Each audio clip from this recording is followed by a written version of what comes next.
morning to all of you.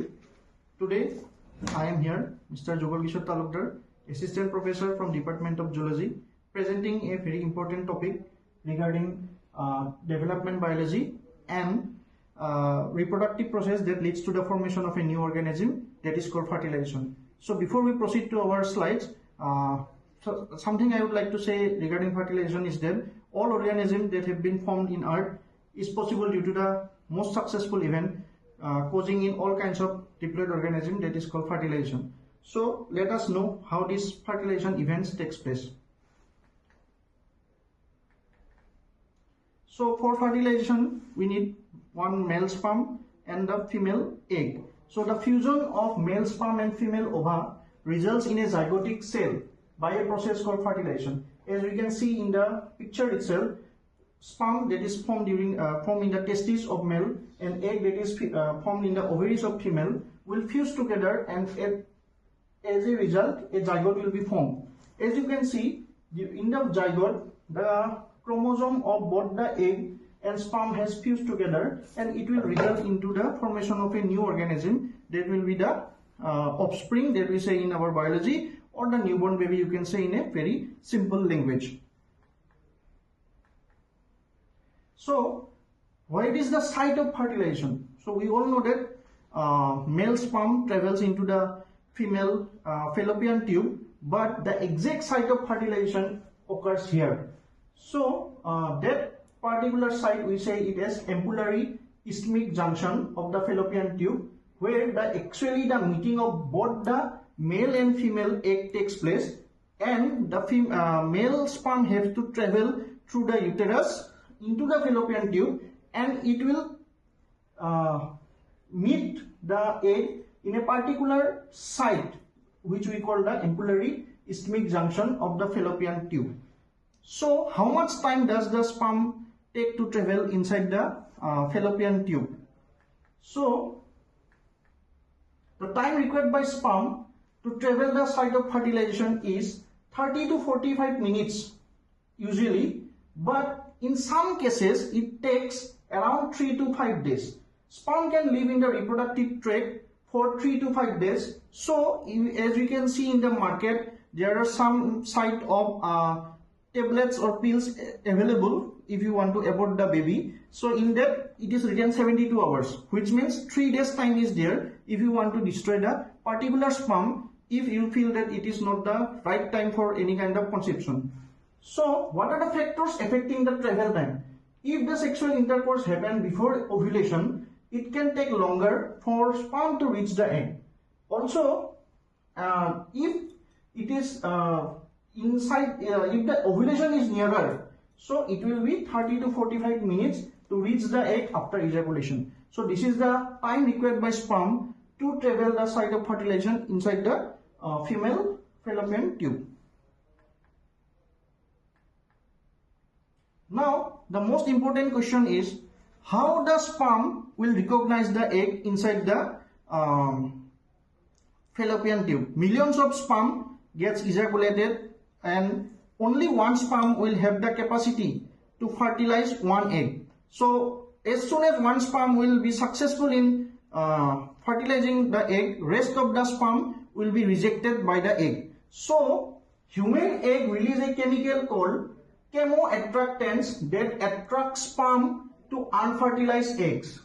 Eggs and sperm travel in opposite direction most often inside the fallopian tube. And as you can see in the picture itself, this is the egg where millions of sperm will attach itself.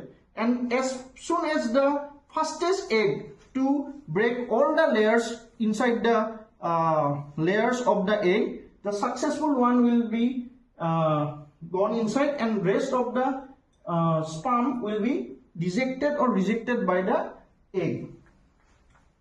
So this is the actual fertilization event, how particular sperm enter inside the egg. As you can see in number 1, sperm makes contact with egg.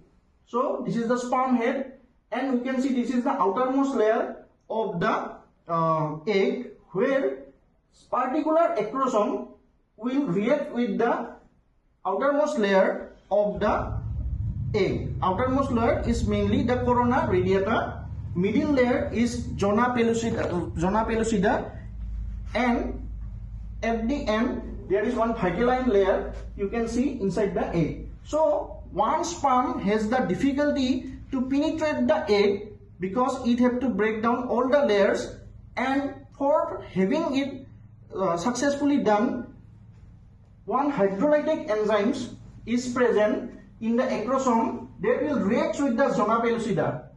You can see here itself it has started dissolving the layers of the zona pellucida, and this acrosome will also react with other layers such as pre-vitelline space and the plasma membrane of sperm and egg fuse.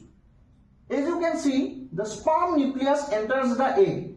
So there is a conception between us that the sperm will enter in the egg and it will fuse, but it is not the sperm, it is the sperm nucleus that will actually enter the egg and fuse with the nucleus of egg, and rest the portion of the sperm will be given out. So after that, a very important process called cortical reaction takes place, where the fusion will take place, which render the vitelline layer impenetrable to the sperm. So as I said, we can see fertilization is initiated by the entry of sperm by penetrating the vitelline membrane of the ovum, which is called copulation. The ova produces a chemical called fertilizing, and sperm also produces a chemical called anti-fertilizing. Both these chemicals will react and form an aggregate. During this process, the zona pellucida layer of the ovum get induced and it stop further new entry of the sperm. So this is one of the most important event to be noted down, because as soon as the successful penetration of one sperm takes place, it will stop the other million sperm to get entry into the egg, which prevent out any kind of extra fertilization. So only one egg will be fertilized with one sperm, and it takes about 24 hours for a sperm cell to fertilize an egg. So this is the complete fertilization event up to the development of fetus.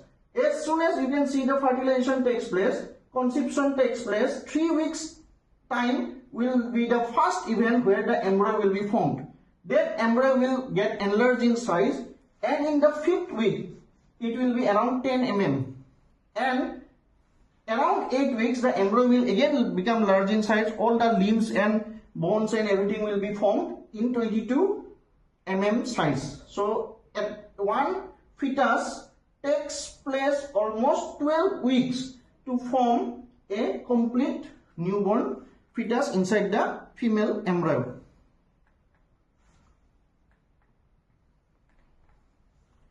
Now the biggest question is, can two sperm fertilize the same egg? So it is a very rare case in world. Only 1% of cases has been seen. So two sperm fertilizing the same is very rare and occurs in around 1% of cases, and embryo usually do not survive. But there are also some cases that have seen, that is identical twins.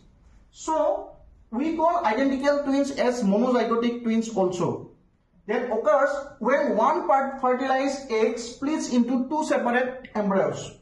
To form a identical twins, one fertilized egg splits and develop into two babies with exact the same genetic information. That means they will be phenotypically same in all aspects, and also 100% exact DNA has been recorded in some previous studies that shows that monozygotic or identical twins appears to be 100% same of their siblings.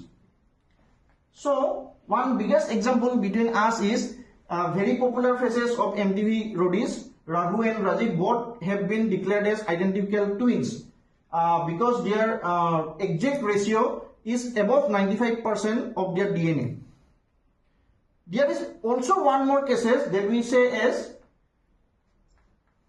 fraternal twins. That means they are twins but they are not phenotypically identical. They do not look same. So we have seen many cases where there are some newborn babies born at the same time, but both of them look different. Why? Because two separate eggs are fertilized by two separate sperm, resulting in dizygotic twins. That means two-cell twins. This baby will be no more alike than siblings born at separate times. Also, this can happen when a woman produces several eggs, most often two, at the same time. This is called hyperovulation. So, these are some of the factors that may result in fraternal twins, and this baby will be no more alike than siblings born at the same time. So, this picture will completely make your conception clear how the twin formation takes place. Already I have said that develop from two sets of sperm. As we can see, this is one sperm, this is two sperm, and this is completely a different process for the formation of fraternal twins. That means they are twins, brother and sister, but they do not look same, because here two sperm and two eggs are acting for the complete development process. While in identical twins, you can see one sperm and one egg, due to certain factors, have separated into two different embryos. Hence, it develops identical twins.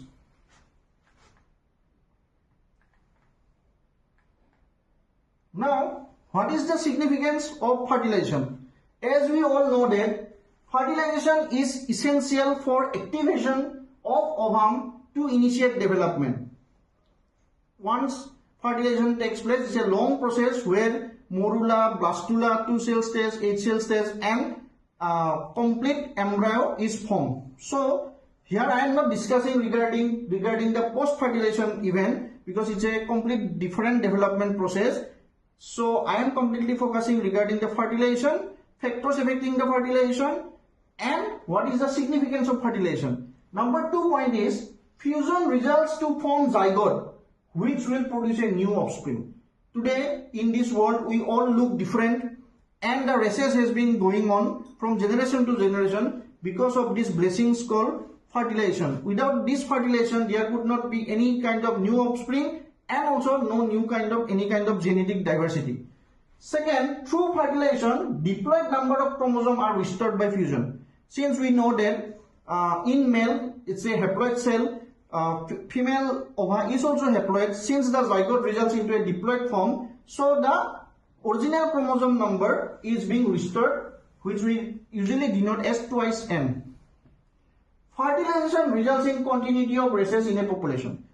These races may be of human, these results may be of any kinds of microbes or any kinds of plants or any kinds of living beings that is being existing in earth. We can see this population has been going since generation after generation because of this successful event called fertilization. Once this fertilization will be stopped, there will be no population, and the existing of any kind of living being in this earth will be stopped.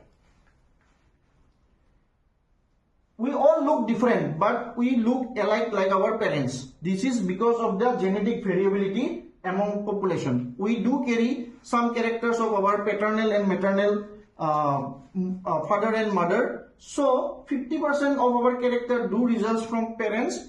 So in that case, we have some similarity with our parents, but we do not look same. It is because of the genetic variability that have resulted in evolution and also being successful in continuing the races among the population. Fertilization also results in crossing over, showing both paternal and maternal character in individual. I have already discussed this point. So, without fertilization, no reproduction or continuity of population is possible. Hence, fertilization triggers post-development process in animals. Today, I have discussed this very important topic regarding fertilization, which usually in terms of science it is given in our HS biology, it is in our 3rd sem, also in 5th semester development biology chapters. It is very important for all of us to clear the basic concepts. So it is an initiative from me to present this presentation in a videograph form so that the understanding of our students get more better with some pictures as you have seen in the recent slides.